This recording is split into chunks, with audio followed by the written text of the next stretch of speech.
Welcome, everybody. It's Wes Hagen, and I'm back for day drinking. So, as I always say, as long as you're here, you're not drinking alone, and likely you're drinking during the day. So, I'm going to adjust that just a second so I don't catch any guff from producer Chanda, who happens to be my beautiful wife. Welcome, Christy. You get the prize for checking in first, so I'm not talking to myself, except for all these wonderful people who check in later.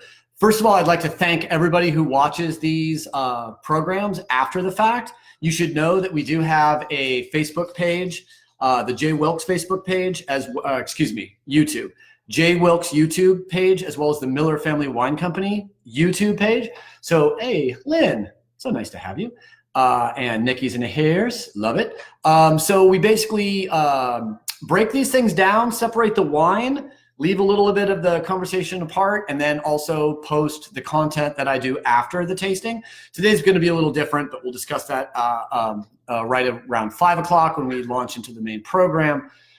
So excited that all of you guys are here and you're playing along. Cracking a beer open. Yeah, well, I'm right there with you. This is the third broadcast I've done today.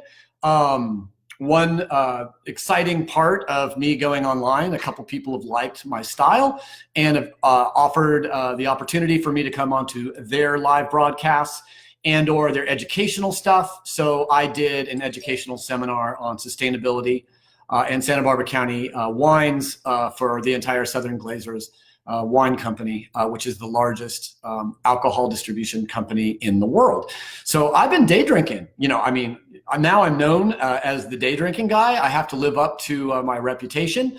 So tonight I'm not starting the episode with a shot, as I do sometimes, but instead a rather sober moment. We drink rosé to sober up. So I'm going to drink some of this delicious smashberry rosé and sort of see how it's going. This is not the official wine for tonight, so we're just kind of having a day drinking moment. I got my beer.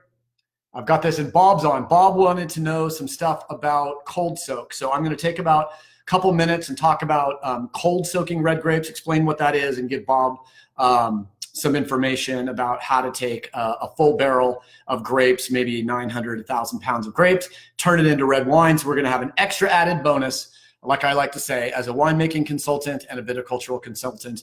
I'm about $200 outside of Facebook Live. Within Facebook Live, I'm basically your bitch. So you can ask me anything you want, and I will give you the honest answers I would give as if you were paying me the big bucks. So the big question I have, smashberry rosé, 10 days later, no gas. So this has just had the cap on. I brought the sample back into my sample room. Totally forgot about it. Went in there today to collect some wine just in case people want to see the labels of what we're going to be talking about today.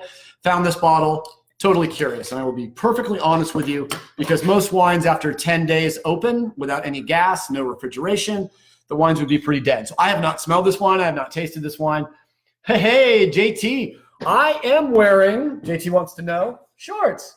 Well, I know I'm working on my legs. I know they're pretty skinny at this point.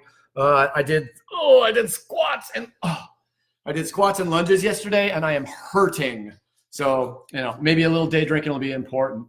The wine, Mr. Don Chambers, is bone effing dry, which is, of course, not on the tasting notes, but it is a technical term, which I would say is under 3 grams of residual sugar, which would be under 0.3% residual. So you're talking about the same level of dryness of some of the driest rosés in the world, including Tavel, including the Eye of the Partridge, all of these wonderful provincial rosés. It's predominantly Grenache. I believe it is. I can tell you. Oh, it's not on the label, which I was a little disappointed. I like varietal compositions on labels. I believe it is 81. No, is it 81? No, it's like 87% Grenache. Yeah, 87% Grenache, 9% Syrah, and I think the last remainder, which if my liberal arts math, 4% Chardonnay. Chardonnay doesn't, I love putting a little bit of aromatic white or a white in a rosé. It really, really makes the wine show beautifully. The nose is developed, but not at all volatile. Pretty surprising this wine can last 10, 11 days. That's a really good indication that the wine can age. I strongly believe that when a wine shows that it can be open for up to a week on the counter and still be drinkable and aromatic and not volatile, it's a good indication that the wine is very balanced chemically from a chemical perspective for long-term aging. Who wants to age rosé? this guy right here, I think rosé ages gracefully and wonderfully.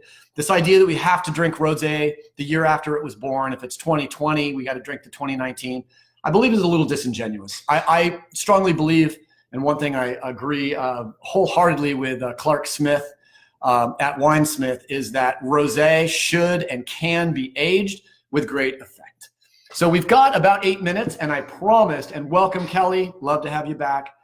And Elaine and Scott are here from Vegas. We're already making plans. We're going to turn this into a big off-premise or offline party in Vegas, probably around, I don't know, August, right when you want to be in Vegas, at least inside. Got lots of friends in Vegas, got a master sommelier friend who's in Vegas, got lots of places we could meet. So I'm thinking we should plan on somehow making a plan to say, you know what? We've had a great time talking day drinking while we're talking about it. But if there's one city to me that screams day drinking, it's probably Vegas. So that would be a fun place to somehow do some type of a trip to visit there. And maybe I can even talk to my boss and he can give me a budget, maybe to even have a contest to maybe fly somebody out or something like that. Would be fantastic. Charlie Hoppy, good to see you, my friend, in Virginia. Down in Virginia, I believe you're still in Virginia, around the Virginia Beach area. Charlie Hoppy, one of my friends from college. Bob asked a really good question today on another one of my earlier chats, which was with Winemaker Magazine, and he asked the question, and Bob is he's a very sort of dedicated home viticulturist and winemaker on the East Coast of the United States.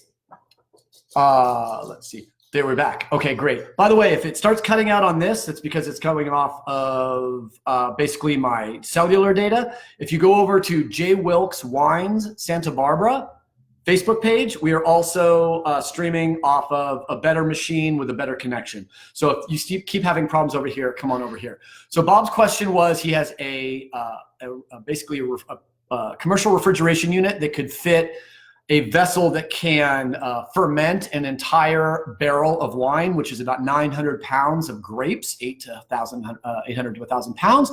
So he's asking about cold soak. So what is cold soak? Cold soak is when we take red grapes, we pick them. We hope we pick them at night or on a nice cool morning. I like to bring the fruit into the winery lower than 70 degrees, optimal between 45 and 55 degrees. So if the fruit is not cold, which it probably won't be in September in New York, unless the fruit comes in really cold, I like to use some dry ice and really chill it down. How do you do it? Well, you take your fermentation vessel, you put it under your crusher destemmer, and as the stems fly out one way and the grapes go down into the vessel, plastic, stainless steel, glass, what have you, where you're going to ferment your grapes. Every 2 minutes or so, as the grapes begin to stack on the bottom, the stems get kicked out the other side, you take a scoop of dry ice. Don't use your hands. Do not touch dry ice with your hands. I've got some burns to prove it. Take a scoop of dry ice and just kind of spread it around, and then it'll be like making a witch's brew. Much love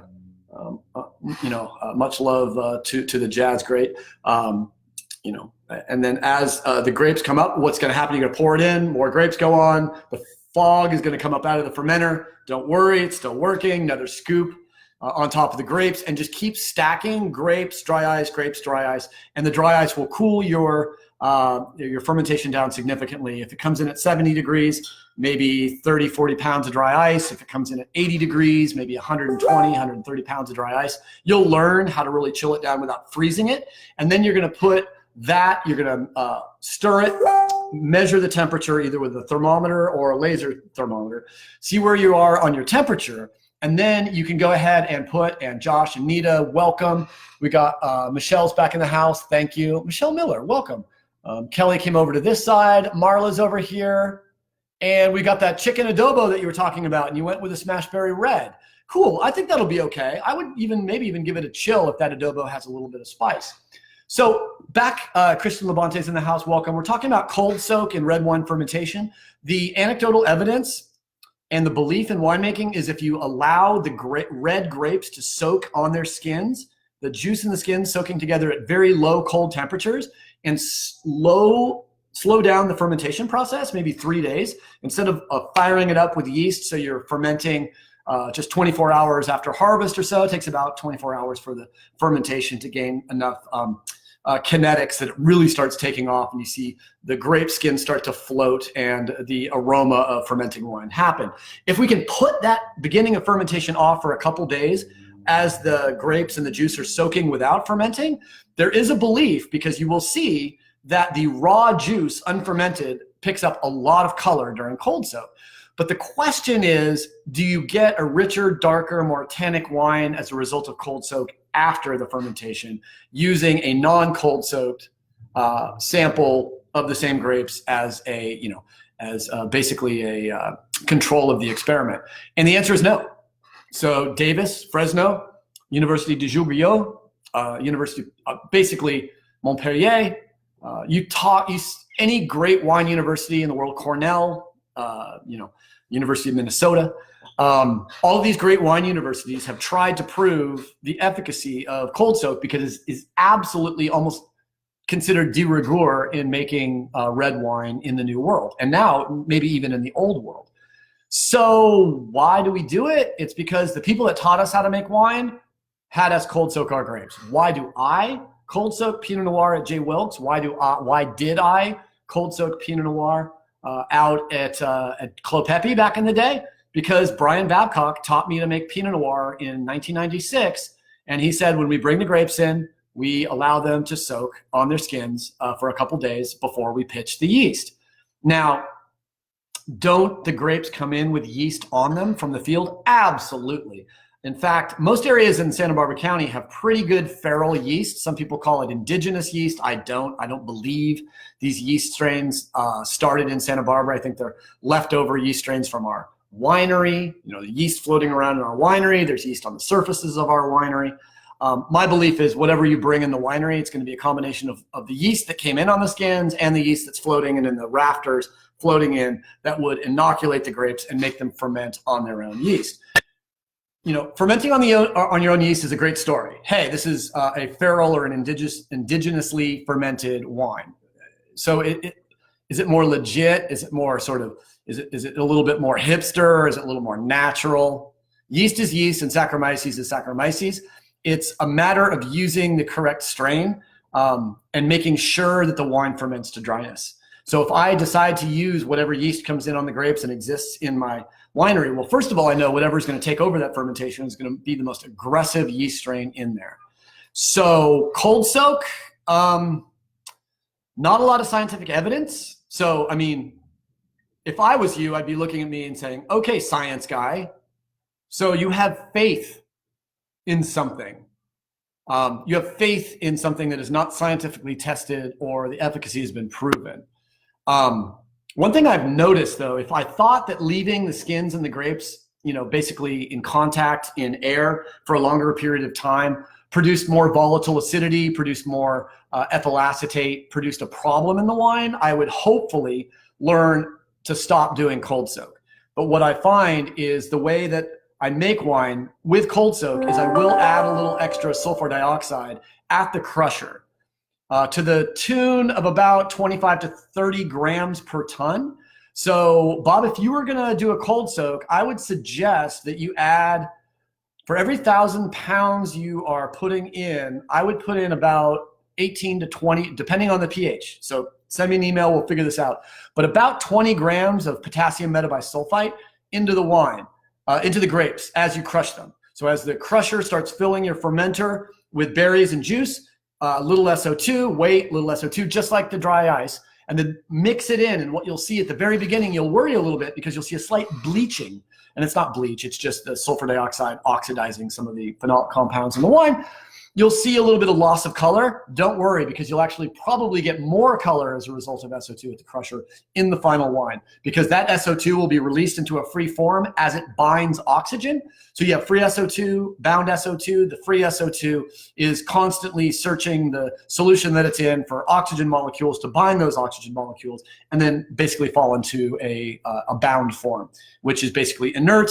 You don't want too much bound SO2 because you can taste it over about 150, 160 parts per million, but you'll never add that much wine. So I like to put that about 40, 50 parts at the crusher, which sterilizes the wine, knocks out a lot of the other microbes that might be in it. It'll also stun, if not destroy, some of the indigenous and feral yeast to give us a clean slate. So not only will we not be producing vinegar, ethyl acetate, volatile acidity, which goes the opposite way. It starts as volatile acidity becomes ethyl acetate becomes acetic acid vinegar. It's a very simplified way of explaining it. But cold soak then, soaking these cold grapes to give you a little bit of extra time during maceration, during the period where the skins and the juice are together, is a traditional method that is used by most winemakers. And if you show them the science of it, they will be a little confused why. Cool, it is 5 o'clock. Video streaming doesn't seem to be on the J. Wilkes Wine Santa Barbara. I see a bunch of people over here on J. Wilkes Santa Barbara. See what you can do, poke around. If you can't find it, stay here because I'll keep this camera on. No worries, Phil. Thank you for letting me know. And John Slater's in the house and Peter Rogers in the house. I will welcome everybody, and then we're jumping in. Oh, just tuned in. How long does a rosé last? Is it meant to be drunk right away? Kind of, but you know, I've had Tavels and other great rosés 7-10 years after vintage date that were absolutely spectacular. Rosé is not a special wine in the sense that it has to be consumed like Nouveau Beaujolais. It ages very, very well. I think it ages consummately with most good whites and most good reds. So I mentioned this because I mentioned that I found an orphan bottle of Smashberry from at least last week. I think it's been almost 10 days since I opened this wine. And, you know, I'm not just drinking a half volatilized wine. This wine still smells really, really fresh. So I think this wine has a long life ahead of it. And that is one reason, and hello, everybody. And that's one reason why I wanted to show this wine, to show it's got a lot of verve, it's got a lot of liveliness, and it's got a long, beautiful life ahead of it. So if you buy big into the Smashberry Rosé world, there's no reason you have to finish it by the summer. I would say next summer, it might even be better. This summer, I would say it will peak in its fruitiness, in its primary fermentative character. So I think that'll be important to understand. So what are we doing tonight? By the way, welcome to Day Drinking, the place where if you're here, you are not drinking alone. One reason why I always keep a dog around when I open a bottle of wine by myself. What are we tasting tonight? We're taking a slightly different tack tonight. If you have been tuning in every night since we started, you're going to get a little bit of some of the same information, but I'm going to do my absolute best to take off in different directions and talk about these wines and these varietals in maybe stories and anecdotes and ideas that I have not talked about before. That rosé is drinking hella good for 10 days open. I'm very, very impressed. So I will be drinking the Smashberry Rosé, but I'm going to be giving you an overview. First of all, I've got a lot of people asking me the question about the promo codes and the sales, and this is the beginning of the show, so I talk a little bit about the commercial stuff, and then we're going to launch into the wines. And that is, today is the last day for 1 cent shipping with the DD50 coupon code. And that free shipping also will, or 1 cent shipping, 1 cent a case. If you buy 2 cases, I hate to tell you, it'll be 2 cents. At midnight tonight, shipping changes over from 1 cent a case to $10 a case, which is still very much less. And that's one reason is we've decided to do something very exciting, which I'll share with you right now. We are keeping the 9 wines that I'm going to be showing you right now on sale at 50% off. So you can continue to get that 50% off on all of the Ballard Lane wines, all of the Smashberry wines, all of the Barrel Burner wines, but the shipping will go up to $10 a case at midnight tonight. So you should be stoked. If you loved any of those wines, we're going to continue that 50% off deal. But what's cool is we're jumping into a brand new deal, which will be, I'll explain at the end tonight, but it's basically going to be a mixed case of 2016 library J. Wilkes wines. I'll just tell you right now. It's a 16 Pinot Blanc, which was a Wine Enthusiast Best Buy 90 point and a gold medal wine at the Orange County Fair, as well as another wine that got a 90 point and a gold at the Orange County Fair, which is our 2016 Zinfandel. So a 2016 Pinot Blanc from Santa Maria Valley to show the 16 vintage as it expresses itself in the beautiful, cool climate of Santa Maria Valley, and then also the 2016 Zinfandel, which shows the vintage as it's expressed in Paso Robles Highlands District, hot days, cold nights.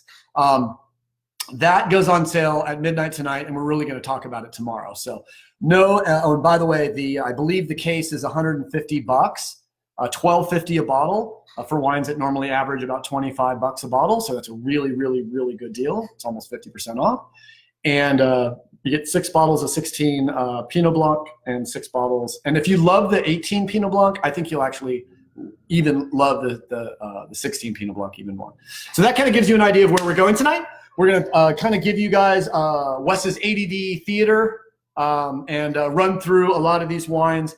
And then if I'm not going to be tasting them as I go, I'm not going to be opening the bottles. Now, if you want me to stop and taste the wine, feel free to let me know. I'm happy to open my own samples and share them with you. Also, if you are curious about any other wines, all the conversations about specific wines are being removed from these recordings and put on the J. Wilkes YouTube channel, as well as the Miller Family Wine YouTube channel. So you can see, if you want to know Smashberry Rosé, you can go over and see just the blurb of me describing the Smashberry Rosé. So if there's any other wines that you want a deeper dig on, you can go over there, send me an email, whagan@jwilkes.com. Looking forward to it. And all right, so I will spend one last second to welcome Stacy and Andrew and Joseph. I said Slater, Andy's in the house.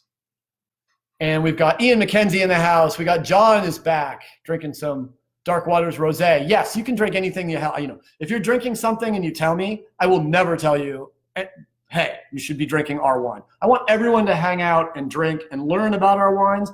But you know what? I want to make sure that most of the content in here applies to every wine you drink. The idea of drinking what you love, loving what you drink, and really giving you a good excuse to get online in the evening or a little bit later if you're on the East Coast, spending some time with me. And there will be a slight tweaking to how we're going to be doing the show in the next couple of weeks. I just put the next, I think, including this week, 3 weeks in advance of what we're drinking and what we're doing. And instead of, I talked to the company and everybody in it, and I'm like, all right, so here's what we're going to do. So I'm going to set my agenda for these shows for 2 weeks. And then 2 weeks before we do them, we're going to tell people what we're drinking. And then we'll do a mixed case of all the wines for a week or 2 weeks.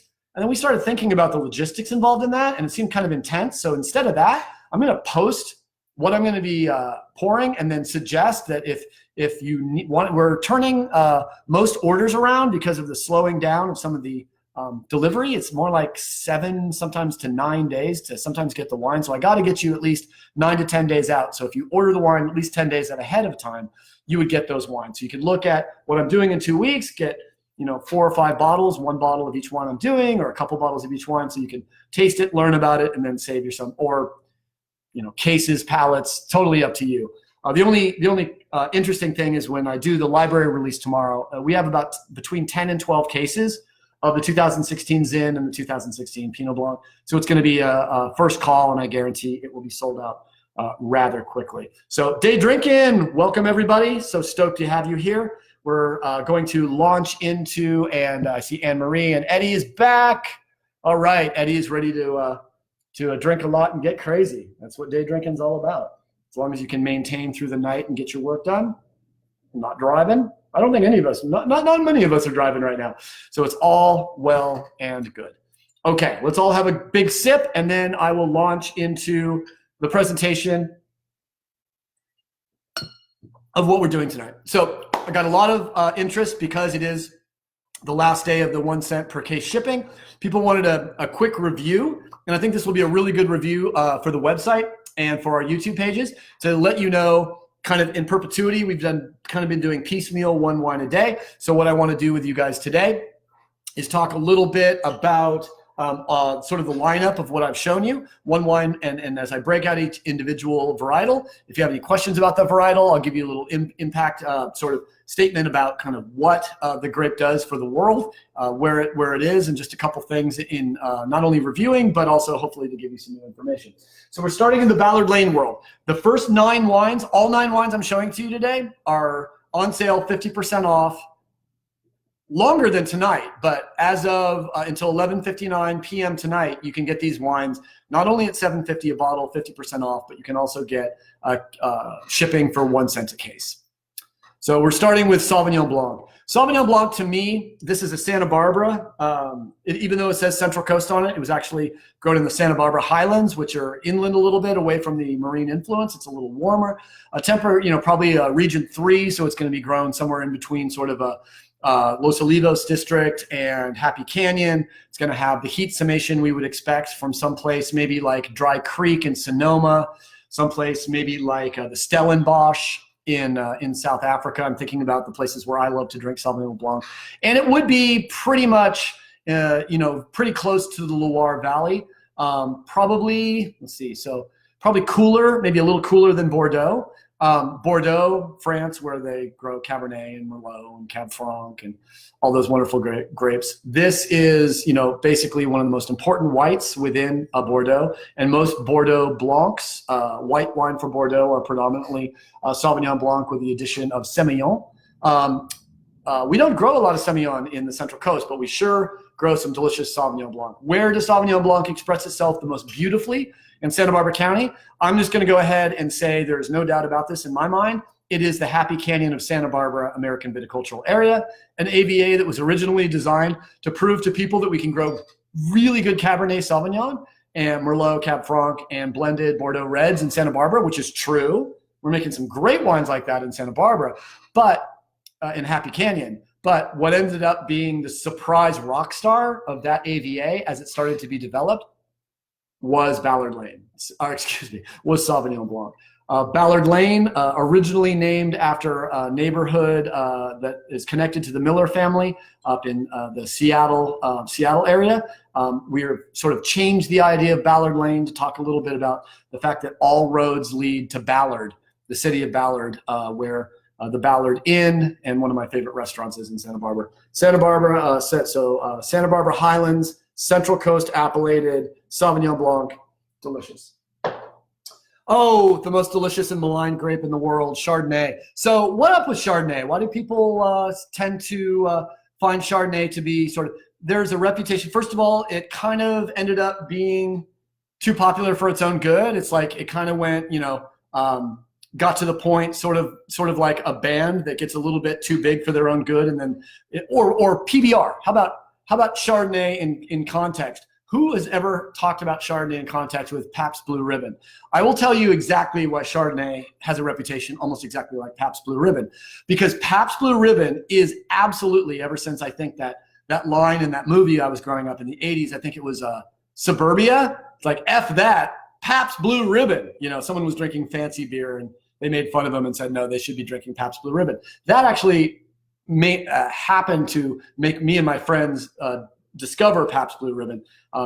You can say what you want about Pabst Blue Ribbon. It is a great American lager in the sense that it is popular and has been popular for an incredibly long time. Why is it like Chardonnay? I'll tell you why. It's because it goes through various ups and downs of popularity by virtue of who loves it and what the hipsters are saying about it. So what I found about 10 years ago, hipsters were totally into Pabst Blue Ribbon. They were drinking it at bars when they didn't want to look like they were fancy craft beer people. And Pabst Blue Ribbon, as a result of being unpopular and then popular with the hipsters, became popular again. And once PBR started showing up everywhere, I guess the hipsters went to Lucky Lager, or maybe they went to Natty Dry. I have no idea because I don't really drink cheap American lager unless it's offered to me and I'm thirsty. Beggars can't be choosers. So Chardonnay, one of the most widely planted wine grapes in the world, has pretty good yield, tends to express itself beautifully in cool climate and moderately warm climates as well. Born in Burgundy, France, it is not a genetic mutation of Pinot Noir, even though the Wenties back in the 60s and 70s would label their Chardonnay as Pinot Chardonnay. Is it a Pinot-style grape? Well, the cluster has a very similar shape. Of course, Pinot, our best guess is that it refers to the shape of the cluster.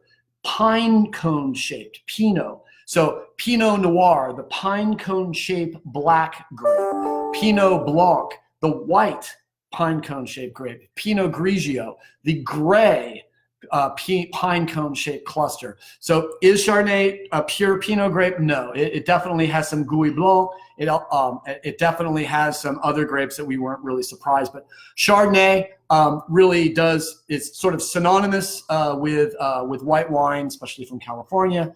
But I will say, sorry, Riesling, I find Chardonnay to be the most expressive and wonderful wine grape in the world when it's grown in the right place. Where's the right place? Place that has cool climate, a place you can get full ripeness. I would like to say a place where ripeness doesn't always go over the top, that there is a certain wonder. Hey, is this going to get ripe this year? For instance, best place, one of my favorite Chardonnay vineyards in the world just happens to be a place called Clos Pepe Vineyards. You may have heard of it. Clos Pepe in the Santa Rita Hills. Why was it my favorite Chardonnay? Well, for a long time, we had a very large amount of Chardonnay near the front of the property, right adjacent to Highway 246 in our pond. There was Clone 4 Chardonnay from Davis. And as a result of the clonal selection of Chardonnay, it would throw a lot of crop in fairly big clusters. Those grapes never got over 22.7 Brix, which is about the equivalent of a 12.5% alcohol wine.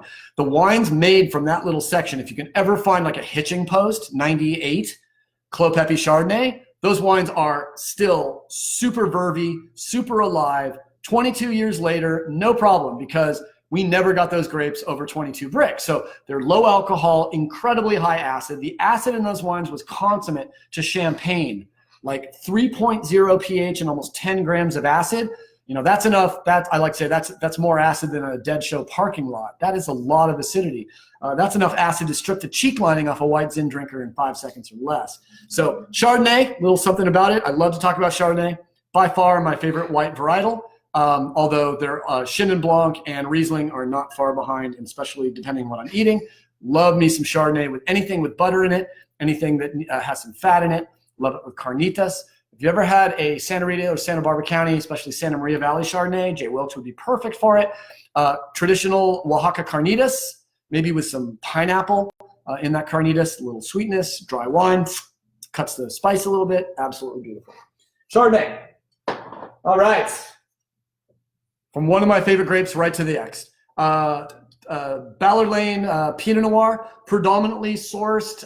It's a Central Coast appellated wine, predominantly sourced sort of in Salinas in Monterey County, where you can get incredible fruit at a really good price. Unfortunately, we can't put our estate vineyards in the Ballard Lane Pinot Noir, although if I was telling you every secret, you never know. There may be a very small amount of our estate vineyards in the Ballard Lane Pinot, but we do a really good job of blending this. This was one of the last vintages where we had Richard Shelton as the winemaker. Basically, Richard came out of Williams Cellar, and Richard also came out of University of Christchurch, I believe. And David Schuster was one of his professors, who's like the cool climate wine guru.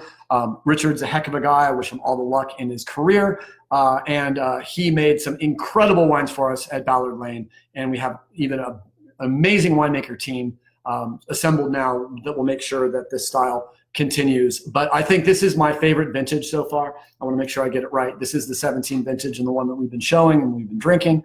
And it's definitely has a lot of a big fruit. But the cool thing about it, it is 95% Pinot Noir. I believe 5% we added a little bit. I think we added a little bit of Petit Syrah, although I would have to look at my notes. But yes, I will tell you this is not 100% Pinot Noir. This has just a little bit of a bigger, richer wine to give it a little more body, a little more full. But it does still have the elegance and the food friendliness of Pinot Noir. Let me tell you one thing about Pinot Noir that I may or may not have told you. Pinot Noir is the most food-friendly wine in the world. Why? If you were good students last time we talked about it, you'd be speaking back to me. Pinot Noir is the most food-friendly wine in the world for one major reason, and that is the structure of Pinot Noir is unlike any other wine in the world. Pinot Noir has the level of acidity of most white wines, and it has the level of tannin as a lot of reds. It has very fine tannin molecules, and the finest tannin molecules of any red wine, and it also has a fair amount of acid structure. So white wine cleanses our palate with acid. Red wine cleanses our palate with tannin. Tannins grab onto fat, clean our tongue. Acid cleans our tongue. Alcohol does the same. So we have in Pinot Noir 3 different sort of things within the wine that actually cleanse our palate. alcohol, tannin, and acid. So it does an amazing job of cleansing our palate between bites to bring our palate back to neutral. So when we taste the wine, it's like tasting it or tasting the food, it's like tasting it for the first time. Not only that, but it also, Pinot Noir tends to just the flavor profile, cherry, light red fruits, earthy, mineral, all these things do an amazing job of blending with the flavor of food and letting the food win. And that's really something that people don't talk a lot about, is the intensity of the wine and the intensity of the dish. And in the end, I want to make wines that respect a chef and allow the food to maybe, if the conversation between the food and the wine is not even on the intensity scale, I would prefer the food to be a little more flavorful and a little more intense, and the wine to be something that cleanses the palate, builds flavor in the mouth. But I want to be respectful to the chef. I want to be respectful to the sources of the food. And if there was an animal involved, I want to be respectful to the animal. I like to say, after eating the most delicious piece of venison in my life, that deer died a good death, because eventually it's going to feed me, I'm going to die, and hopefully I'll be put in a little pod and I'll become a tree or something, and hopefully I won't be embalmed and go back into the earth poisonous. But that's just me talking after day drinking. Pinot Noir. And if you guys have any questions about any of these wines, let me know. I am going to break a little bit of the rules because we're not tasting all these wines. We're just kind of spending a little time jamming off about all the varieties that we talked about with a little bit of new information. If you have any stuff, I might break my own rules and just say, make sure that as people come in, like Chad and Barbara Satterfield, had a great conversation, Barbara, today with about 400 people at Southern about the differences between Santa Rita Hills and Santa Maria Valley Pinot Noir. And while we're on the subject, I'll just let you know that I thought there were 4 differences basically that cause the difference between Santa Maria Valley and Santa Rita Hills. I would say Santa Rita Hills wines are more masculine, a little more dense, a little more chewy, a little darker, a little grippier. Maybe they can age a little bit longer than some vineyards in Santa Maria Valley. Santa Maria Valley tends to be juicier, more feminine, more restrained, more elegant, a little lighter in intensity, better for maybe lighter dishes. But why? Why? Is it soil? Well, the soils are very similar. Sandy loams, old marine soils, about 10 to 12 million years old, pretty similar. Santa Rita Hills might have an average of about 7,000 parts per million calcium in the soil. Santa Maria Valley, I would suspect, I have not looked at all the soil reports, but I would suspect it would be a little lower than that, maybe the 4,000 to 5,000 parts per million calcium. Who cares about calcium? What are we trying to build our teeth with wine? No. A grapevine determines how thick the skins of the berries are going to be by virtue of how much exchangeable calcium is available to that vine at root level. So if you have massive amounts of calcium in the soil, where does it come from? Marine deposits. It can come from calcareous shale. It can come from diatomaceous earth. It can come from old oyster beds. It can come from limestone. So all of these white porous stones that exist that have high calcium in the soil, having them in that soil makes a big difference when you're talking about wine style. So the calcium is absorbed by the vine, and what does it do physiologically? It thickens the skins of the grapes.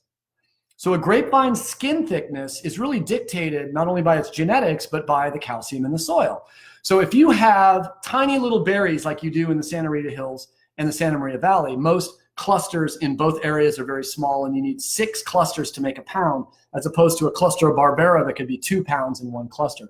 Little cluster, big cluster, small clusters in Pinot Noir. So the berries are tiny. When you have a berry that tiny and you get a little bit, 10% extra skin thickness, that is going to exponentially change the ratio of skin to juice. And the skin to juice ratio will dictate how dark, rich, and how much extraction that red wine will have, and perhaps how dark it will look in the glass. So that's pretty important to know really about Pinot Noir. The calcium is a big deal. I would also say when the vineyards were planted, most vineyards were planted in Santa Maria Valley earlier than Santa Rita Hills, which means Santa Rita Hills being planted mostly in the 90s, even though Sanford and Benedict was planted in 72, excuse me, and then even before Biennacido, 73, I think, being Lafond, and then, most of the vineyards being planted, Babcock in the early 80s, Huber in the 80s, and then most of the vineyards coming in the 90s. So when the vineyards came in the 90s, we had an advantage that Santa Maria didn't have. We had a book by a guy named Dr. Richard Smart called Sunlight into Wine. It's this little pamphlet that costs $80, and it changed the world of viticulture almost at the same level as Louis Pasteur changed winemaking. Took it from le bon Dieu fait le vin, like the good God makes the wine, like God makes wine, we just try to stay out of the way, which was basically the idea that wine was given to us by a divine source, to after 1856, when Louis Pasteur published his findings to say that fermentation was carried out by Saccharomyces cerevisiae, single-celled fungi that basically converted disaccharide sugar into ethanol in a long and involved process that required, ready for this, 1 trillion chemical bond changes to ferment 1 teaspoon of raw sugar into alcohol. Think about that, 1 trillion chemical bond changes. Yeast is the hardest working and most important industrial microorganism and microbe that humankind has ever had. What else about Santa Maria versus Santa Rita Hills? I don't want to get into this too deep, but also, so we had new trellising. We had this vertical shoot position trellis where we tuck all the shoots to make the entire vineyard look like a curtain of foliage to absorb sunlight like solar panels, and also to get the shoots away from the clusters so we can pull some leaves and expose the clusters to sunlight, because sunlight on grape clusters improves the character and flavor of the wine. Growing fruit in shade makes vegetal and herbaceous aroma. The shade doesn't create it. All grapes are born as little hard pea-shaped grapes with a very kind of noxious phenolic compound called methoxypyrazine. And methoxypyrazine, or we just say pyrazine, if you had it, a pure sort of extraction of it and smelled it, it would smell just like green bell pepper. So if you get a cheap, $2 chuck, something that a Cabernet that someone gives you at a party, and it smells like green bell peppers and canned beans, and you want to say something about the wine, and you want to be honest, but you don't want to be a jerk about someone giving you a glass of cheap green cab, you can say, well, clearly this was grown in a shaded canopy. They should have been a little more careful with their canopy management. Might sound kind of lame, but I'm just giving you some options here. So, and then what else about Santa Rita Hills? Oh, wind. I should talk about wind. Oh, also we had the new clones. So most of Santa Maria was planted on old clones, Martinelli, Swan, basically, all these old clones that were brought over by Paul Masson, by the Martini family, all these super old clones that were good, that still make some of people's favorite, like the old school Pinot Noir lovers always look for those old clone Pinot Noirs, because they might think that these new Dijon clones are making these fancy, dark, richer wines that really don't represent the soul of Pinot Noir that they remembered drinking Burgundies and New World Pinots back in the 70s and 80s. So clones, trellising, calcium, and number 4 is wind. So the wind intensity in the Santa Rita Hills is much higher than in the Santa Maria Valley. That causes a couple of effects. One is it shuts the vines down. When the vines get pummeled with wind, they shut their stomata and stop photosynthesis to stop themselves from losing acidity and losing water vapor and basically collapsing. So once wind gets up to about 25 miles per hour, the vine shuts down, and you extend the growing season. You extend the amount of time that the grapes hang on the vine, which means in Santa Rita Hills, because of the wind intensity, the vines probably, the grapes probably are harvested a little bit later than Santa Maria Valley, but more importantly, the wind washes over the vineyard. And as the wind goes through the canopy, it cools the outer skins of the grapes. This was actually suggested to me by Tyler, who's the winemaker over at Dierberg.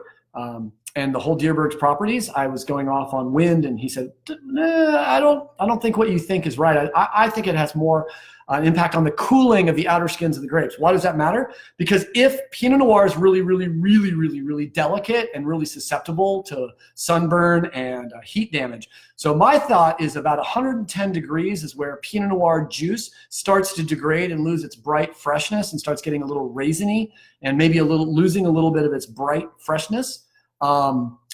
So if it gets 100 degrees outside, it's not going to get 110 in Santa Rita Hills. Well, it has, but not very often. The problem is if a grape cluster is exposed to the sun and the sun is directly on that grape cluster, that the juice within that grape cluster will measure 15 degrees hotter than the ambient temperature outside, which means after 95 degrees, we start losing some of the fresh and some of the character of the wine, and it starts to degrade.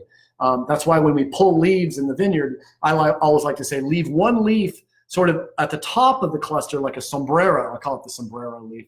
And that will protect the cluster during the hottest part of the morning and the day. So between 10 and 2, the cluster has shade, and from 8 to 10, it's got sun, and on the other side, from 4 until sunset, we'll get some sun flecking.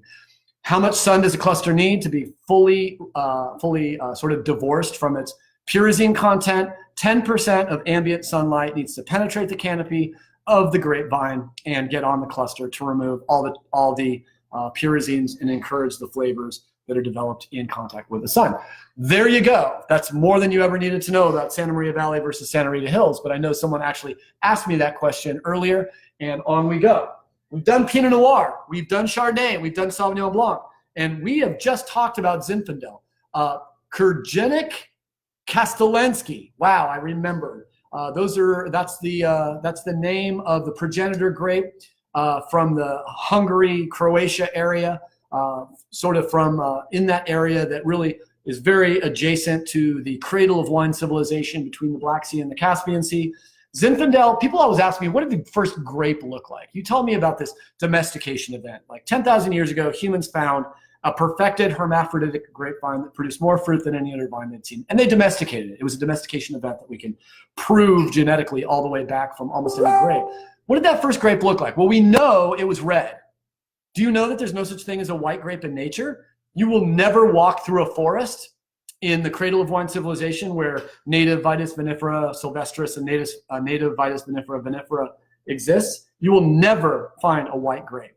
White grapes are a genetic mutation kept by humans, but never kept by nature. Why? Because red grapes will attract birds 3 to 4 times faster and with more verve and with more energy than white grapes. If you're a vineyardist, you know this. You can actually take a row of Pinot and a row of Chardonnay that are adjacent. Go ahead and you can net and exclude birds physically from the Pinot Noir and leave the Chardonnay completely unprotected, and the birds will actually hang off the nets and try to get at a Pinot Noir berry. Is it because they love Pinot? No, I mean, genetically they've been, a red or black grape screams, hey, I'm ripe, come eat me. In fact, one of the most amazing things about grapes is that the moment a grape turns from hard and green to soft and purple is the moment the birds will come to start eating them. And it's the exact moment that the seed is viable to pass through the gut of the bird and come out the other end and start a new grapevine someplace in its own little pile of fertilizer. So veraison, the moment the grapes turn color and soften, happens in both kinds of grapes, white and red. And veraison in red grapes goes from green to black, basically. And veraison in white grapes go from green sort of to a nice yellow or golden sort of translucence. So doesn't that golden translucent attract the animals? Not so much. If they find out there's a food source there, it's sweet and it's delicious, of course they'll eat the grapes. It's not like you can leave your Chardonnay out at all times and never get any fruit damage. But all grapes in nature are red, and there are certain genetic mutations that humans have kept to produce wines that we like to drink, otherwise known as white wine. And of course, all rosé generally starts as red grapes that are pressed off the skin without any maceration. Cool. That is, and then we just talked about Zin, so I won't go too much on it. Zinfandel is one of 2 California heritage varietals. That means that we recognize Zinfandel, even though it's also Primitivo and Kurgenik Kastelanski. We will basically say that Zinfandel really is a grape that we use to describe how Primitivo and Kurgenik represented itself after we brought it to California and grew the grapes for many generations here. So there's a genetic mutation represented in Zinfandel that we recognize now as a California heritage varietal. And the other California heritage varietal is Petite Sirah. And Petite Sirah comes from another grape that was developed in the Languedoc called Durif. Durif is another workhorse grape, as is that. We're going to talk about Zinfandel and Petite Sirah and Alicante Bouschet as sort of a group of workhorse grapes in California, and talk about whether they represent quality, quantity, or potentially both in a week or two. I did post the next, I think, almost 3 weeks of these talks on my Facebook pages, so you can look at the schedule and decide what subjects interest you. All of them, right? Because I'll make them all interesting. Zinfandel. As a third and a half generation Californian, Zinfandel to me is a very, very important grape. It's also one of the grapiest grapes. It has a very vinous aroma. I got in trouble. I might have told the story at University of California, Davis when I was taking a tasting class there. I actually was tasting Zin, and they said, "What do you think?" I'm like, "Wow, it's really grapey." I was like, "I'm sorry. Here at University of California, Davis, we do not use the term grapey to describe wine." Seriously? Okay. The term is vinous. Okay, I'll put it on my test so I don't fail, but it's grapey. All right. The king. We talked about the queen, Pinot Noir of red wine. Let's talk just a second about Cabernet Sauvignon. Cabernet Sauvignon is a blend from 16th and 17th century. We have a pretty good idea of when it was started to be grown in Bordeaux, France. Originally, the thought that Cabernet Sauvignon was originally developed over the mountains in Spain, and then came back and became popular. Turns out that that's not right. It was actually a complete natural cross that was discovered in a vineyard where there was a cross-pollination by mistake, not on purpose, between Sauvignon Blanc and Cabernet Franc. So Cabernet Sauvignon is a genetic cross. So a little bit of somehow a little bit of pollen traveled and landed on the sticky tip of a developing grape, and within that grape developed seeds or what have you, and those eventually somehow the cross became Cabernet Sauvignon. One of the most planted grape. It is the #1 planted grape, red grape in France. It produces beautiful wine. Why is it so popular? Because it is very thick-skinned, fairly easy to grow, and expresses itself anywhere really from a region 2 like Bordeaux all the way to a region 4 like Happy Canyon or Napa Valley. Once it goes over about 3,500 degree days where it's really, really damn hot, why don't they grow Cabernet Sauvignon, say, in Madera, California, or the San Joaquin, or somewhere out there, near Fresno? It's too hot. It just does not express itself very well. Once you get above a region 4, it gets hotter than that, hotter than Napa. Really, you're talking about the production of basically sherry, port, and raisins. Table grapes do very well out in Fresno. You can get 10, 12 tons an acre. Cabernet Sauvignon, the king, because it has just so much amazing flavor. We're going to taste another, I'm going to break out another cab, so we might say something else about Cabernet Sauvignon. Yeah, let's do Smashberry. So we talked a little bit about Smashberry Rosé. Yes. Curtis is in the house, and Todd Hipper. Good to see you, bro. Sometimes I break my own rules. Crushable rosé that will last at least a week on your counter and still be absolutely fresh. How do I know? Because I have a 10-day-old Smashberry rosé, same damn wine. This is what I consumed in my first tasting that we did, which was the Smashberry rosé. I want to say we did Smashberry rosé the very first day drinking, because when I think day drinking, I think rosé all day. This is a great, amazing, crushable rosé. It weighs in alcohol. It's always hidden. Shouldn't be. 13%. It's not bad. I drink beer stronger than that. Sparkling wine, Riesling, those are great wines to drink to sober up. And rosé is a great session beverage as well. Whether you're out on the Lake of the Ozarks, whether you're, out and about, it's great wine for the golf course or for social distancing, in a sippy cup as you take a walk around your neighborhood. Show your neighbors that you are not afraid to day drink without them knowing. I like that. We may turn that into the theme of the show. Cool. So we talked a little bit about the rosé, predominantly Grenache, about 87% Grenache, 9% Syrah, and whatever my liberal arts math would make the last percentage is going to be Chardonnay. Beautiful color, great gift, and my gosh, for $7.50 a bottle, you should stock up. Good wine. I'm integrating my commercial sense for the Miller Family Wine Company into my presentation, but I'm still trying to keep it moderate. All right, so let's go straight to the Smashberry Red. These wines were all made by Clay Brock, who was the winemaker of the year in Paso Robles in 2010. We always want to make Smashberry into a rich, delicious wine. The label and the vibe of the wine says residual sugar. You'd be very surprised to know it's almost as dry as that rosé, about 3 grams of residual sugar, which means it is going to be dry in your palate and you will not taste any noticeable residual sugar. And of course, we've got the blend is 40 Merlot, 30 Cab, 20 Syrah, 5 Cab Franc, 5 Grenache. The coolest thing about what Clay did with this wine is we moved from the 2016, which was off dry, to the 2017, where we decided to make it a serious dry red wine, still under screw cap because that makes it really easy.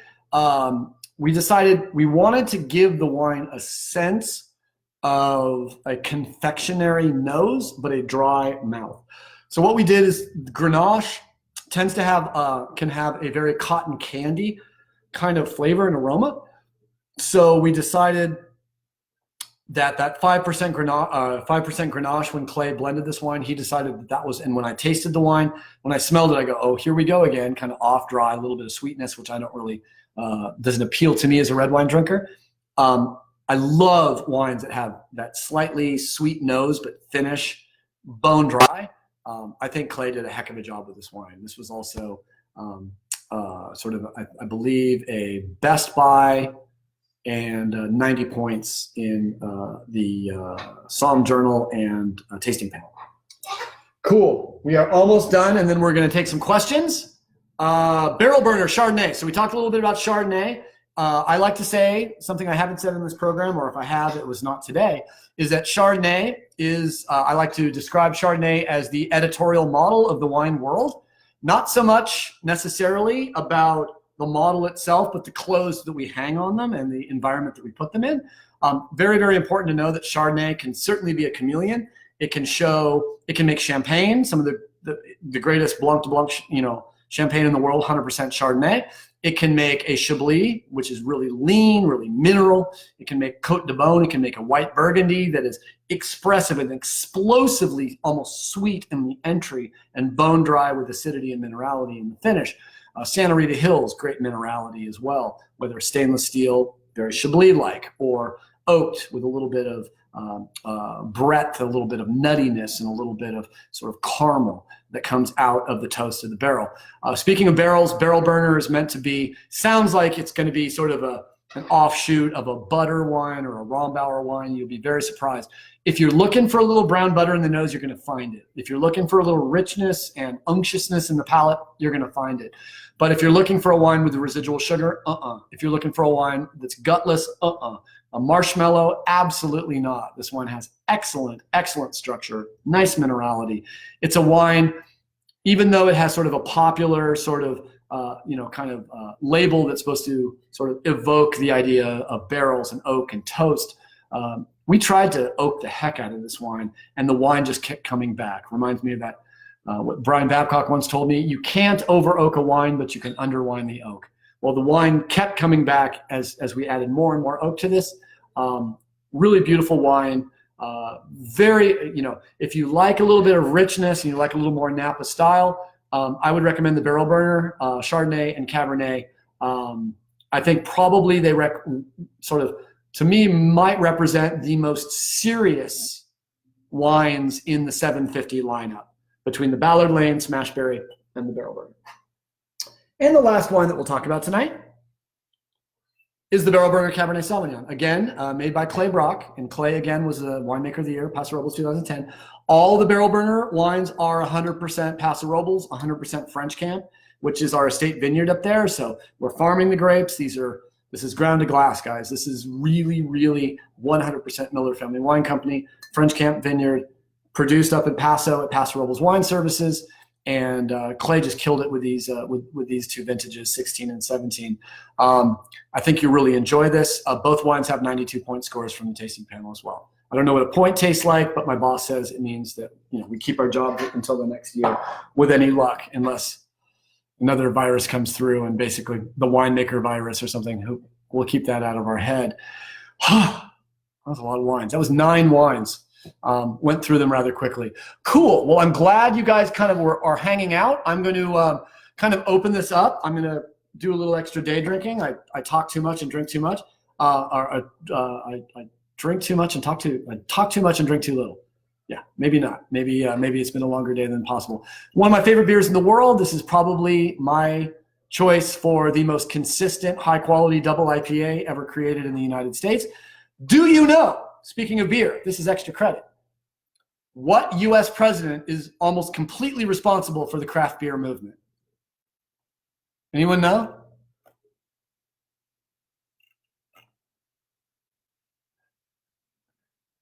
Dominic asked, while I'm waiting for an answer on that, I will, what U.S. president is almost completely responsible for the craft beer movement? I'm going to go ahead and answer Dominic's question, which was, do I drink my rosé chilled or room temperature? Too cold, it suppresses much of the flavor. Absolutely. There's a reason you drink those Lucky Lagers and Pabst Blue Ribbons ice cold, because cold beverages stun your taste buds and your flavor receptors shrink.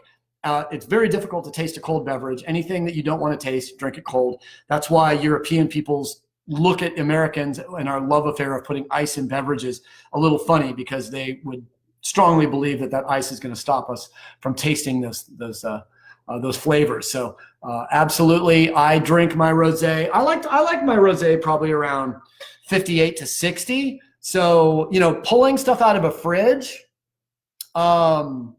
generally 20 minutes after I pull it out of a fridge. I love to put a wine on the table 20 minutes before I'm going to eat, a refrigerated wine, to let it go from maybe 47 back up to maybe 58. And then I love to watch a white wine change. Sometimes I'll put white wine in an ice bath, on an ice bath, especially if it's champagne, because I like champagne around 45. Champagne's one of the beverages that I find that I do like a little bit more cold. And then I like to let the white wine warm up on the table without being in ice, to watch it within maybe an hour and a half as it warms up, all the aroma it gives off. Because you're absolutely right, Dominic, that the colder a wine is, the less you're going to smell and the less you're going to taste. Obviously warm things cause more volatility, and as things warm, more aroma comes up. That's why, you rarely smell human smells with someone who's, in minus 30 degrees. But if they're out there in 110 degrees, they're going to get funky pretty dang quick. And that's because microbes, basically replicate faster in warmth, but also our ability to smell things and taste things definitely increases things warm. All right, what American president? We've got a love affair with the Pinot Blanc. Thank you. Blanc de Noir from Germany. So sparkling wine in Germany used to be called Sekt. Sekt has kind of fallen off the face of the planet, so they normally will call it a Cremant. Sometimes they'll use a French word, which must kill those crazy Germans. But yeah, Blanc de Noir from Germany. So you're talking about probably a high latitude. I would say maybe a Cremant from the East Coast. Maybe if you find something like a rosé or a Blanc de Noir from the Finger Lakes, I think that would be, or Michigan. That's it. I can't remember the name of this Blanc de Noir I had from Michigan, but it blew doors. It was probably one of the best Blanc de Noirs I've ever had. As a third and a half generation California, I'm going to do something for Oregon that Oregon would never do for us. I like to say Oregon hates California because 80% of them are self-loathing ex-Californians that don't want to admit it. But I love Oregon. I wish Oregon would say the same thing about California. I drink Oregon wine. I drink Oregon beer. I go up and visit my boy JT when I can. I've been remiss, dude. I got to get up and see you. I think JT is over there watching. But I will say that that the greatest domestic sparkling wine I've ever tasted, that Michigan sparkling was amazing. But I will say the greatest sparkling wine I've ever had domestically, probably outside of champagne, was the Argyle late disgorged 10-year on the yeast sparkling wine. And I believe it was 100% Pinot Noir, and it was stunning. I would have definitely thought it was a high-end champagne tasting it other than that. Let's see. Someone's drinking some. And if you want to tell me where you are and what you're drinking, I love that information. We've got a 2014 Carlson Syrah. And Josh, that should actually be in a really beautiful place. Since when did 2014 become a vintage that's 6 years old and starting to show maturity? But it's true. And Ballard Lane Cab Sauv, Bordeaux blend, well done with lots of character. And that Ballard Lane Cabernet is, again, screw cap, $7.50 a bottle, supposed to be 15.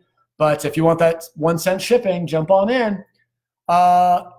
Tommy listening from the beach in Carpinteria. Wow, what a gorgeous day in the Central Coast, by the way. I'm actually in shorts for the first time since summer, maybe since fall. And it was 77 degrees here in Santa Maria. So we have full bud break. So we're really lucky that the vines are just really waking up and really just stretching. I swear the limes on my lime trees doubled in size today. They're finally realizing the soil's warming up. And if you didn't know, a lot of things, especially potassium, cannot be absorbed in soil until it reaches a certain temperature. So a lot of times when your plants wake up in the spring and they look yellow and sad, they're not yellow and sad. They're going through what we call spring fever. John Slater, by the way, who knows more about wine than probably anybody here, says, Fürst von Metternich is Germany's leading premium sparkling wine producer. How did we get to talk to Metternich? We were talking about Metternich this morning. Ooh, and Kristen Labonte is drinking a 17 Alsace Seville. I spoke French. Or I tried. That sounds awesome. All right, I'm still waiting for what U.S. president pretty much single-handedly launched craft beer in the United States. PBR, first beer I ever drank inside my parents' house. For me, I stole a Coors Tall Boy from my brother, from my dad, when he was in the story goes, I was less than 2 years old, maybe 18 months to 2 years, just flopping around as a toddler. And my dad would once in a while give me a little taste of beer, and I guess I liked it. I thought it was soda. But whatever, I never thought beer tasted bad. Before I was 2, my dad was taking a jacuzzi with our next door neighbor in Eagle Rock, California, near where he finished school at Occidental College, where most of my family went.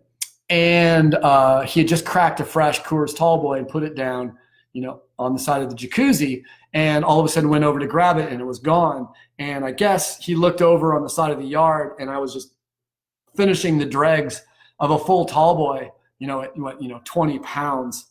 So the story goes, my dad didn't really want to tell my mom that I had just drank an entire beer until maybe I was showing some outward signs of intoxication that showed that maybe I was in trouble. And my dad said he had really never been so proud of me as a toddler for when not only did I guess for about an hour to an hour and a half, spend my time sort of walking and kind of stumbling around the backyard. And my dad said the whole time I made the sound like I was pretending I was a car. So my first experience with intoxication, I guess, was drinking a Tall Boy around 2 years old and rumbling around for an hour. But he said afterwards, I never showed any sign that I was, off balance or passing out or getting sick. And he was incredibly proud that his toddler son could handle his liquor, even at that early age. Someone's going to tell my mom the story, and it's going to get back to me, but that's okay. Dad, I love you, and thank you for letting me drink your beer. Still waiting though. Joseph also. PBR is getting a lot of votes for first drink ever. And we got Phil in the house, Ballard Lane Pinot Noir. We got another vote for deliciousness. Petite Syrah. Some people excited about us talking about it. Calcium equals thicker skins. There's got to be some take-home messages here. All right, Wayne's in the house. Yes. The wind also probably helps to dry the grape and reduce disease potential. Absolutely, although you would never know it with how much powdery mildew we have in the Santa Rita Hills. I know some organic producers, won't say who, but famous for their careful and earth-friendly farming techniques. I went over to look at their Chardonnay vineyard. It was decimated with mildew. So farming organically in the Santa Rita Hills is a hell of a thing if you can do it right.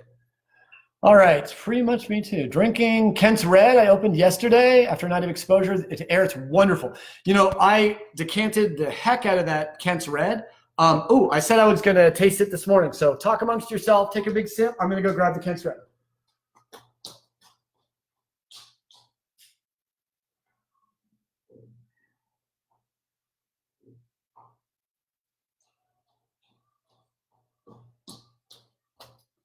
Okay, real life test. Oh, by the way, I reached out. Oh, I'm so sorry. I did lunges yesterday, and I have basically never done lunges before, so I am in pain.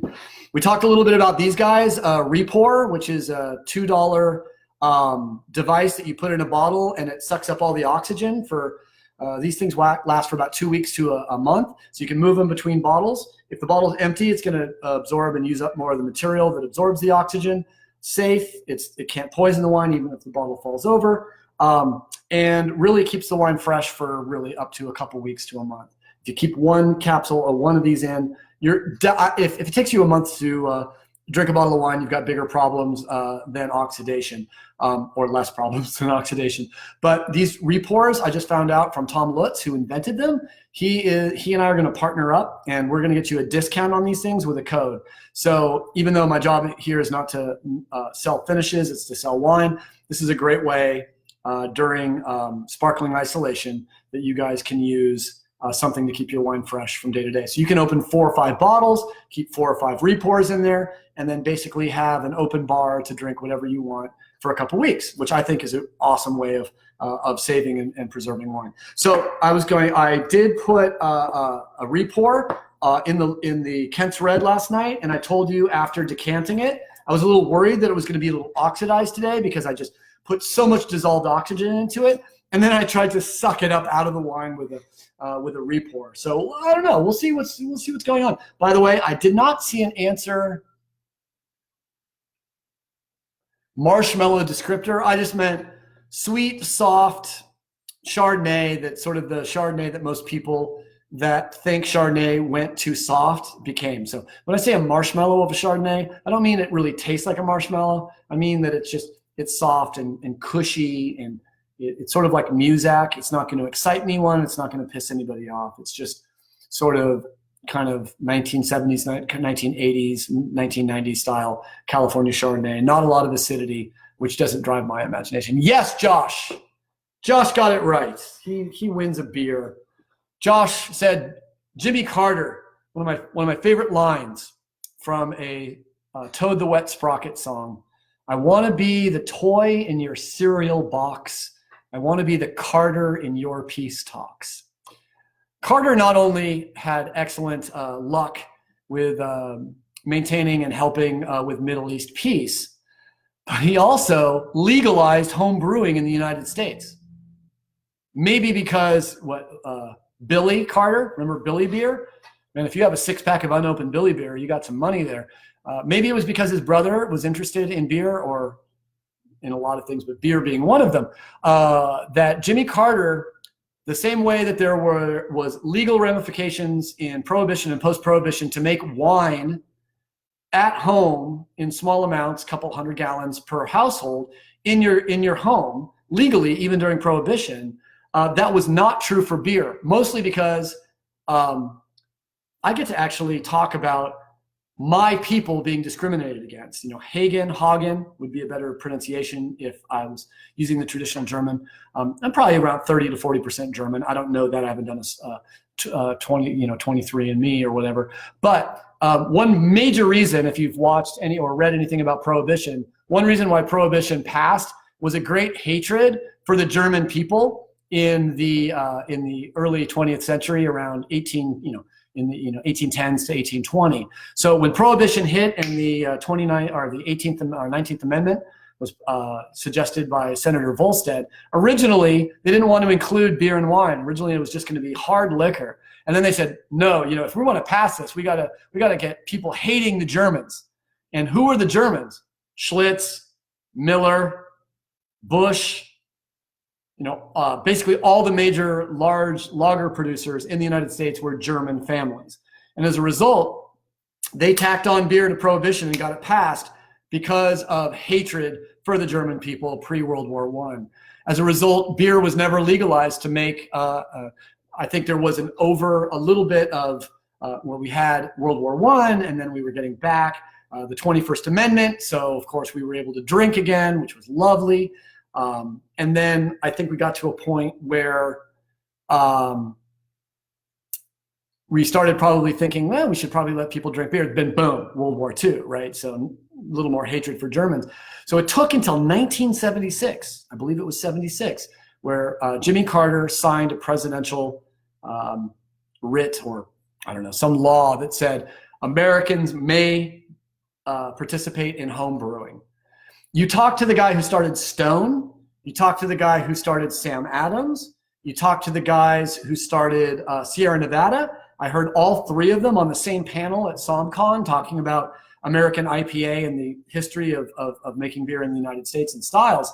All three of them said either they or the person that taught them to brew started brewing as a result of Carter's legalization of home brewing. So huge moment for that. So between that and the old Pliny, I don't measure this sparkling isolation by virtue of how many toilet paper rolls I still have, but by how many Pliny's I have in the fridge. By the way, 8 bottles of beer on the wall, 8 bottles of beer. So next time you see me with a Pliny, it's going to be 7 bottles of beer on the wall, 7 bottles of beer. Day drinking. You're day drinking here. You're not day drinking alone.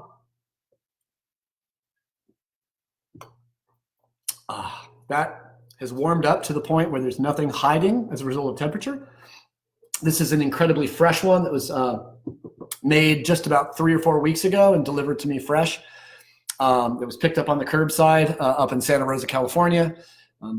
Thank you again to Dan and Jenny Harley down in San Diego for delivering this beer to my front door. That was very, very kind of you, and I fully appreciate it. Yes, and John Labonte knew Jimmy Carter was the man who gave us craft beer. Also, generally one of the kindest, most gentle men. A man I would really love to sit down and talk to because he seems like a true humanist in the sense of being a religious man, also not a secular man, but a religious man who also really cares about human beings and their flourishing as well as everything else. Well, it is 6 o'clock. I did not expect to go all through the hour talking about these wines, but we certainly did. I'm going to be going through these the last call for questions, making sure I recognize everyone who's here, and to remind you guys that all 9 of these wines are available for $7.50 a bottle, which is about $90 a case, and it's going to be delivered not even $90 a case, and it's going to be delivered at 1 cent shipping nationwide per case. If it's 2 cases, it's going to be starting at midnight tonight. Same deal, but shipping goes up to $10 a case. Second case would be 20. Would be a flat rate of 20 and on. So every full case, if you go beyond that full case, it goes up another $10. But still, it's probably about 40% of our cost. It costs us on average about $22 to ship a case right now in the current economy. And Zinman got Carter, Michelle got Carter, Ian got Carter, Josh got Carter, Sam Adams. I guess there was a recipe there. That's a really good question. And Jennifer, just for your benefit, that's usually what people ask. All right. Cabernet Blanc. Cabernet Blanc can either be a wine that's actually pressed off the skins and kind of bleached with SO2, so it looks like a white wine. But I'm thinking there actually might be a Cabernet Blanc. It could be like a Cabernet Blanc vine. And I want to say when I was studying Cabernet Sauvignon, I read that Cabernet Blanc is a varietal that is not a genetic accession of Cabernet Sauvignon. But I'll find out and certainly get back to you, Kelly. Tammy, yes. Love me some Tammy. I'm glad you're here. Phil, the Hubers across the street from Clopepi, they're Dornfelder. Wow, yeah, that Dornfelder. I made it once at our winery that some folks brought in some Dornfelder from the Huber Vineyard in the Santa Rita Hills. A Dornfelder means the field of thorns, and there's a reason because it looks like blood. And you crush these grapes, they will permanently stain a food-grade white plastic fermenter. It's the only grapes I've ever seen that stain a fermenter. And if I had this much wine in my glass and a Dornfelder and I swirled it, it would stain the glass so you could actually see the color moving down. And also if I had this much wine and added this much water, it would still look opaque. Unbelievable stuff. And I will talk a little bit about, I did promise a quick little smell of the Kent's Red. It's not volatile at all. It smells really, really nice and open. Big, big red fruits, a little spice. Juicy Barbera fruit for sure. Still kind of raspberry cherry.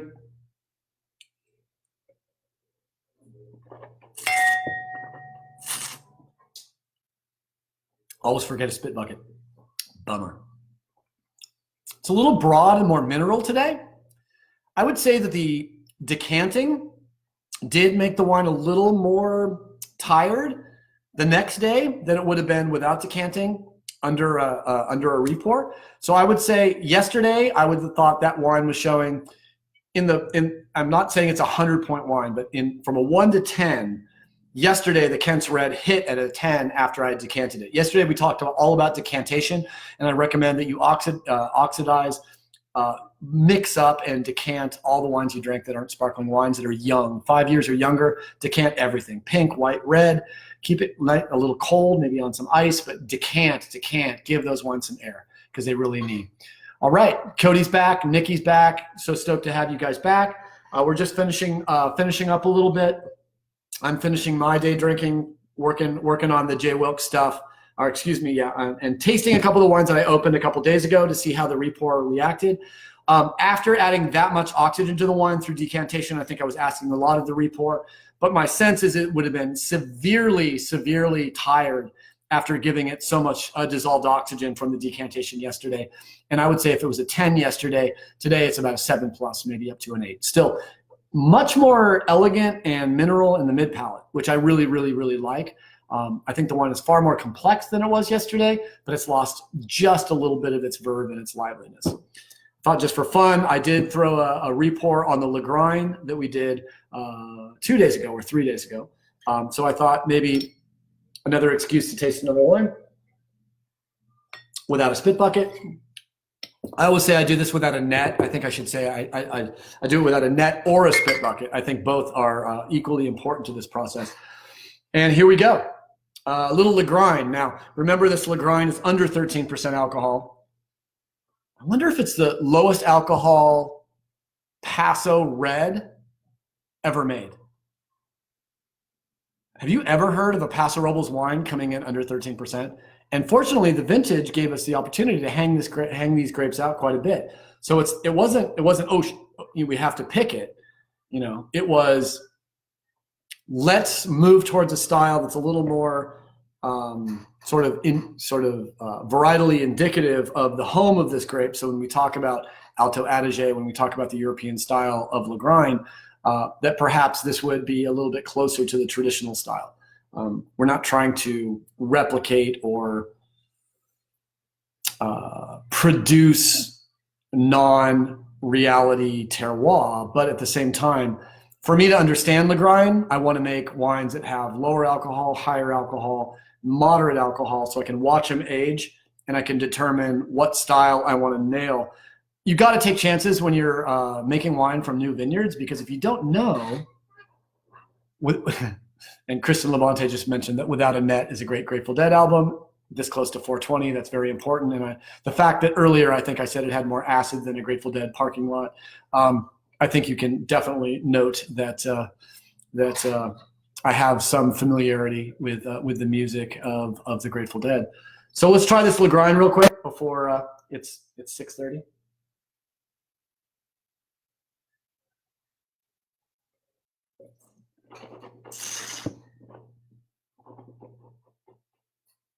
I'm getting a little more secondary characteristics.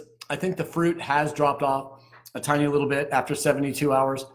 To be honest, I did not put the repour on until it had already been out for a day and a half.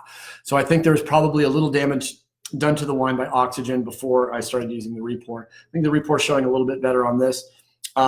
Interesting though, the Lagrein, even though pH and acidity don't change as a result of a wine staying on the counter for 3 days, the acidity seems significantly lower today than it did when the wine was first opened. So my guess is the Lagrein, decant the heck out of it to drink it in a day and then drink it the day after as well. And I think it would be in a perfect place. Dizelle, welcome. I'm going to check one last time for questions. I always check for questions, by the way, if you're watching this on a delay. I will check all of these tomorrow morning to make sure that I've answered your questions. You can always send me a question at whagen@jwilkes.com. Again, until midnight tonight, all 9 of the wines I showed today are on sale for $7.50 a bottle. The 10th wine is actually the cans of Smashberry. and I had someone tell me that the cans were actually drinking really well today. Excuse me. Cans are $3.75 for a 375 milliliter can, which is exactly a half a bottle of wine. And it's a great stealth way of taking wine into the world. So think of it as the vaping of wine without the lung damage or the potential complications of COVID-19. All right. So yes, Jimmy Carter is the answer. And yes, absolutely. I apologize. Olympia beer. Man, I haven't seen that. Or Schmitty's Animal Beer. If you're from Washington, you know Schmitty's. And I guess it actually goes, each can has a different animal on it. And of course, the joke was when we were kids, well, that the animal provided what was in the yellow liquid within their Huntington Pinot Noir. Pally. Nice. I wonder where the Huntington comes from. Huntington Library is one of my favorite spaces in the world. Love that place. It actually has, I think, 3 of the remaining 50 Gutenberg Bibles. Believe it or not, Gutenberg only printed 200 Bibles, and 50 of them still exist today. So that means there's 150 Gutenberg Bibles in someone's basement in Germany, just waiting for some serious money. Nice. I won't say who, but you can look it up. But someone else said they had a similar experience with a very small child and champagne. It's amazing, humans evolved to have livers that process alcohol and detoxify alcohol, So it's a dehydrogenized alcohol. So alcohol has ethanol in it, which is slightly toxic, but the human body immediately recognizes it, knocks a hydrogen ion off the ethanol molecule and makes it aldehydic. The aldehyde turns into acetate, and we absorb the acetate as energy in our body. So literally over, millions of years, primates and humans have evolved a liver that produces the alcohol dehydrogenase enzyme. And that alcohol dehydrogen enzyme basically helps us consume alcohol, get a little buzz, and then basically detoxify the alcohol and be fine. As a result, too, because of the slight toxicity of alcohol when we first ingest it, it actually triggers a medical phenomenon called hormesis. And hormesis is basically that when you take small amounts of toxic material into your body, it actually triggers microscopic and molecular repair mechanisms within the human body to actually remind the body, hey, get up. It's sort of like putting a little grappa in your espresso in the morning, which is called a caffè corretto, and it's actually how most espresso is drank in Italy. Most espresso, a proper espresso, really a caffè corretto, would have corrected coffee, because how else can you correct coffee except putting a little alcohol in it? Do 3 drops of grappa make a difference in your coffee? Maybe. And I'll tell you why. I always like to say it's sort of the hormesis for the liver, that a caffè corretto reminds my liver to get to work on those last few drinks I had last night. Get up, have a caffè corretto. It doesn't get you buzzed, but it kind of, those 3 drops of grappa remind our liver to get to work. Mazzanetto, 15 Chardonnay, swordfish and grilled veggies. Wow, delicioso. It sure sounds like it. I would use the re-pour. Better to wait on using re-pour for a day or two. No. I would use it right away, because unless you really want to watch the wine mature, if you know you're going to drink it the next day and you know that that the wine is fresh and young, I would not use the re-pour. Where I would use the re-pour the first day, and I would use it for wine that I know I'm going to be using for longer than the day after I open it. And I would likely use it in older wines that I couldn't finish the first night. If the wine is old, I did use a re-pour on a 1969 Louis Latour Vosne Romani that I drank for my 50th birthday, because it was given to me as a gift as a birth year wine. And that wine was not only good the first night, which for Village Burgundy, 50 years, ridiculous. And I'm going to just go ahead and say that's one reason, because that producer makes such clean wines, even back then, that were generally free from Brettanomyces.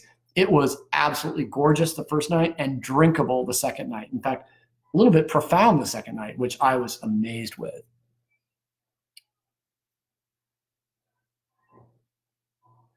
There's some really cool stuff from Ian here. He's talking about saloons in the 1800s. They were giving a lot of salty lunches at the saloons to get people to drink more. And that's really why the saloons, there was an important and sort of legitimate push for prohibition in this country because of the reliance on hard liquor, the saloons, and the level of basically violence from on men to women. Women finally found their voice and not only sort of simultaneously involved in the suffragette movement, but many of them also involved themselves in the prohibition movement because they were tired of being beaten by drunk men coming home from saloons. Unfortunately, included wine and beer, which was not necessarily the original plan of the 19th Amendment. Oh, sugar and calories in a typical dry red wine? Calories, yes. Nice thing about it is minimal carbs. As an insulin-dependent type 1 diabetic, I found myself moving closer. James Sparks, what's up? Nikki on one side, James on the other. Go Liquid Farm. I would say that in general, beer, hazy beer, dark beer has a lot of carbohydrates. So I try to drink Pilsner, lager, great lagers, and some Pilsner, as well as maybe traditional styles like Kolsch, or even just unhazy IPAs. I was on a hazy kick, but what I'm finding is hazies kick my blood sugar up twice as high as a non-hazy beer, a light beer would look, a clear beer would look. So I would say, you can easily get that. Oh, here we go. Shows 140 calories per 6 ounces. And I would say it's pretty minimal carbs because most of the disaccharide sugar has been turned into ethanol. Ethanol does have a little carbohydrate, but not too much. Alison is checking it out over there. And I'm about to close up. So thank you guys. I hope you guys learned a lot. Remember, 3 to 4 grams of carbs, which is basically nothing. Remember DD50, capital D, capital D 50. When you go to Miller Family Wine Company or jwilkes.com, order some wine, get that 1 cent shipping while it's around. And then starting tomorrow, it goes to flat rate $10 a case shipping. So you can save yourself $10 a case ordering today. And let's see what else. Starting tomorrow, we'll be offering a cool case deal on J. Wilkes. The 50% on the other ones will still be around, but you're going to be paying more for the shipping. So we've just been kind of taking a licking with the shipping, but we're going to fix that and still give you guys incredible deals. So I hope you guys all enjoyed our conversation about all these wines tonight. Let's see. I did, theoretically, I thought I brought over. Let me see what we're talking about tomorrow, and then I will close up.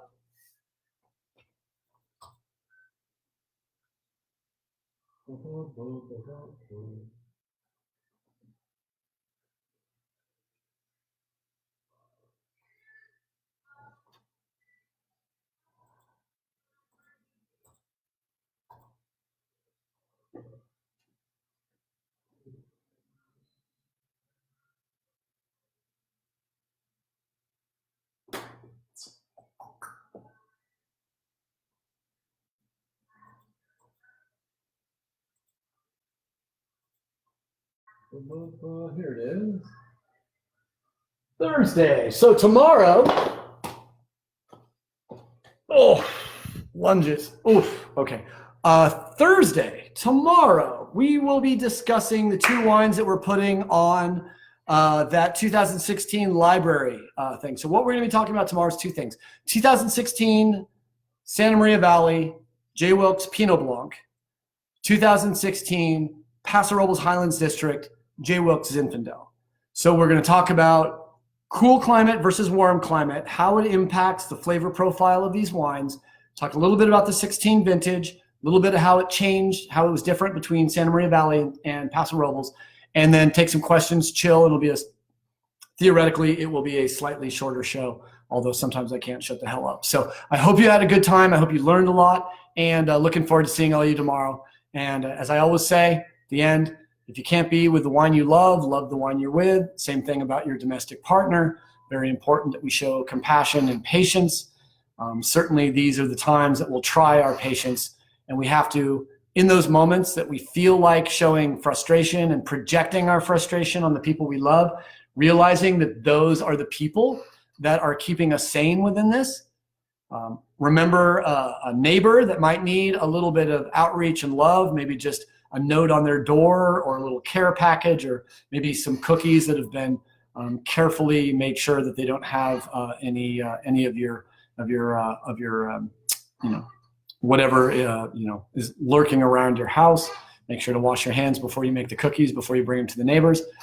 Make sure that you reach out to someone in your family that might need some love, and make sure you reach out to someone that is your friend that might not be having the opportunity to have someone in their life to share this sort of sparkling isolation. So really enjoyed all of you being here tonight. I will go through all your questions. If there's anything I haven't answered, I'll either answer it here or I'll bring the answer tomorrow. So Cabernet Blanc is my current project. I will tell you if Cabernet Blanc exists and what the hell it is tomorrow. Until then, take care of each other. Until then, reach out to someone that needs your help. And until then, treat each other with kindness, and let's encourage everyone to flourish. And I'll finish by saying, as I think I meant to mention tonight, I read an online poll that said 65% of those asked would rather have at least one more week of social isolation, because most of us are actually finding some joy in this. So be safe, wash your damn hands, and we'll see you tomorrow. Take care, guys.